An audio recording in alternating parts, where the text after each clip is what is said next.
Salut à toutes et tous, c'est Toleric. Alors là, eh bien, euh,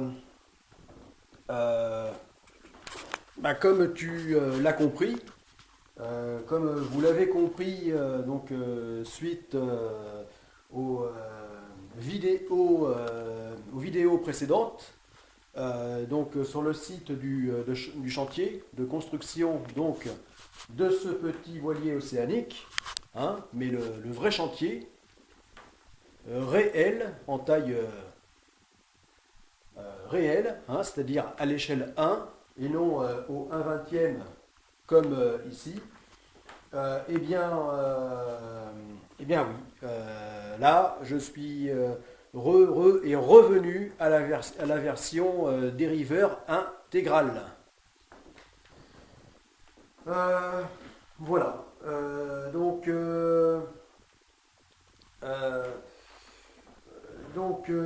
oui, ben, du changement, hein, du changement. Voilà. Euh, Pas sur le fond, ça jamais, mais sur la forme. Eh oui. Toujours et toujours, toujours et encore. Mais là, bon, oui, c'est vrai, ça fait la énième fois que je dis définitivement, désormais. Mais là, oui, là vraiment, on peut le dire. Voilà. Donc les, les longues nuits chaudes de cet été, donc 2018, hein, des nuits chaudes, bah oui, comme un été en Méditerranée, hein, et non plus des étés frais comme on s'est mis à avoir depuis pas mal d'années déjà, aux nuits vraiment fraîches. Et bien voilà, donc ces nuits d'été chaudes m'ont porté conseil. Voilà. Donc elles m'ont bien porté conseil. Eh bien, c'est pour cette raison que elles m'ont amené à me décider et une bonne fois pour toutes, hein.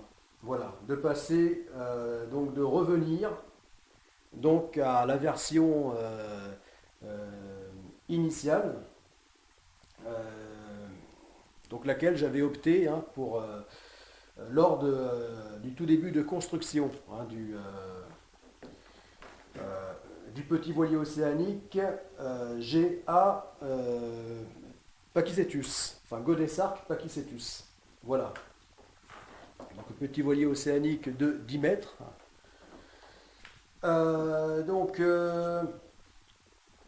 Voilà. Bon, bien, je ne vais pas encore réexpliquer tout ça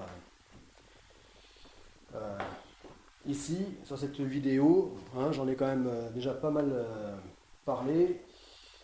Euh, donc,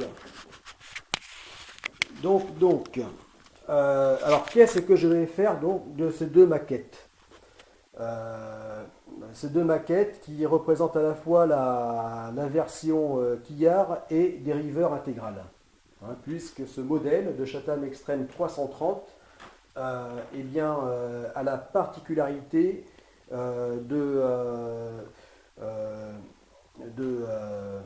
pour le même plan, donc de pouvoir être construit soit en dériveur intégral ou en quillard.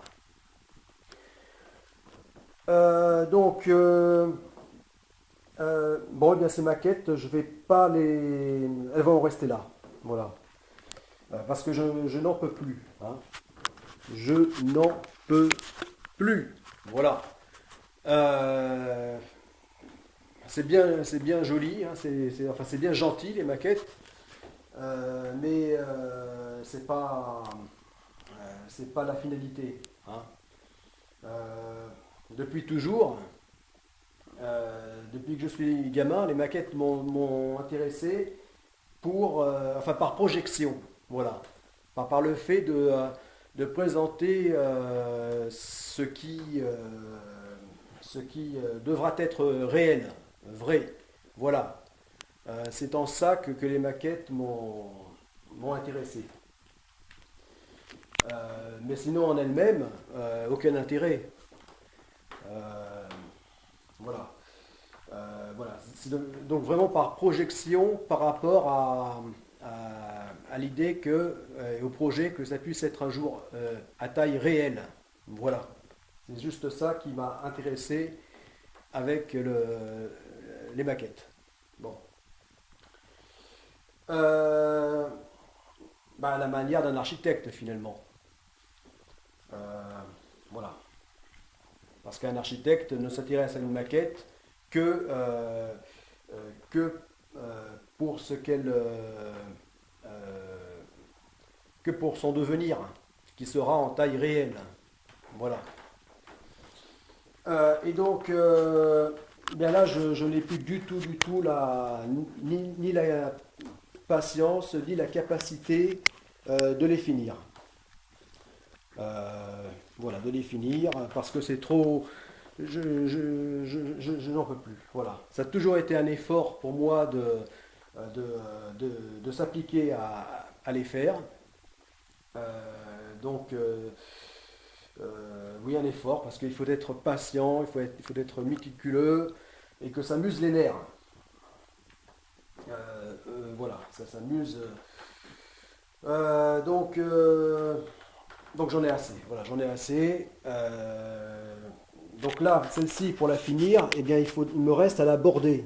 Hein, à la border. Maintenant qu'elle a ses membrures, ses couples de posés, eh bien, il est temps de la border. Hein. Border donc la coque, la coque, et puis poser le pont. Là. Mais je n'ai vraiment pas, pas cette patience. Voilà. Non, ce qui m'intéresse, c'est de border le vrai. Voilà, le vrai voilier, c'est-à-dire celui-ci, mais en taille réelle. C'est-à-dire 10 mètres de long et non 50 cm. Voilà, le vrai, 20 fois plus grand que celui-ci. Hein, 20 fois plus long et plus large que cette maquette. Donc voilà, là vraiment, il est temps que je passe au véritable voilier. Et donc à avancer la coque du véritable voilier et pas de cette maquette. Voilà. Voilà. Terminé. Ces deux maquettes censées représenter donc le petit voilier océanique de la première phase du projet Godessarc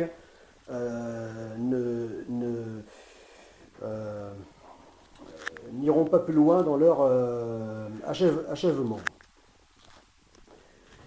dans leur finition.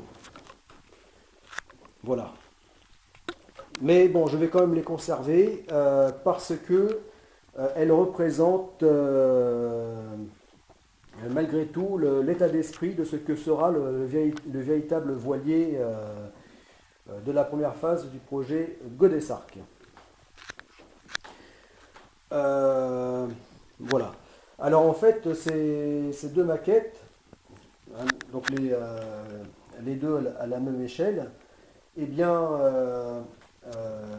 en fonction de leur configuration, eh bien, chacune a ce que donc à la configuration qu'aura le véritable et en même temps à-dessus les choses que n'auront pas le véritable. Voilà. En fait, la configuration, certains points de configuration de ces deux maquettes, on les retrouvera sur le véritable voilier. Voilà. Donc ici, on voit là on voit la coque donc de la première maquette. Donc celle-ci a pour intérêt que l'on puisse voir l'intérieur. Voilà, l'intérieur aménagé.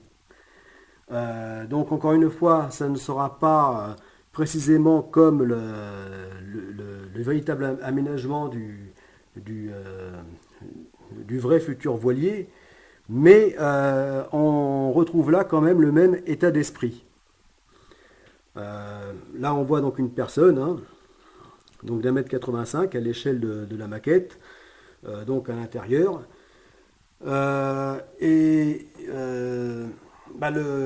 On y voit l'état d'esprit donc des aménagements intérieurs, c'est-à-dire l'esprit le plus pratique et minimaliste possible. Voilà, donc un intérieur qui sera plus proche de la survie que du yacht confortable. Voilà. Donc là, on y voit un fauteuil, un confortable fauteuil, oui, puisqu'il servira donc à se placer pour tenir la barre intérieure. Voilà, donc là, c'est la première chose que l'on y voit. Alors on voit aussi donc bien que là il s'agit du dériveur intégral, puisqu'on voit le puits de dérive. Avec ici les pontilles, c'est-à-dire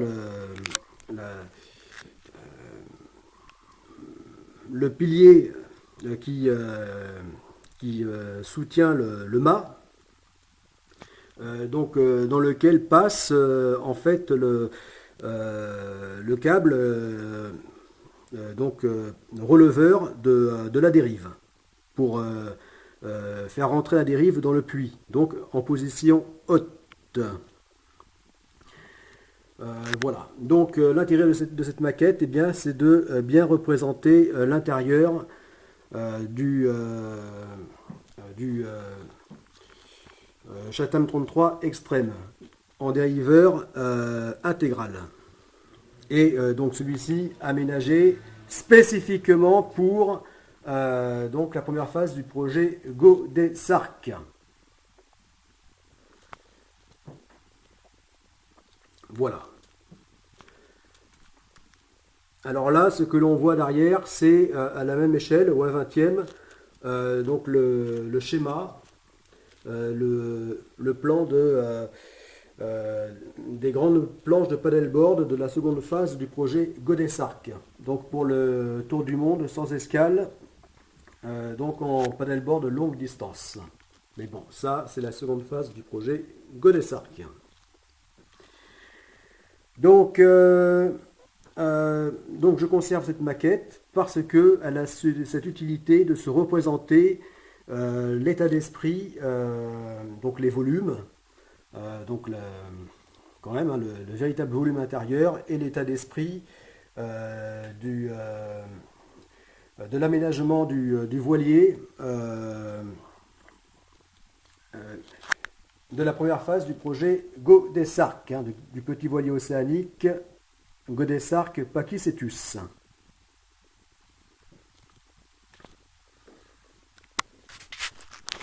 Voilà.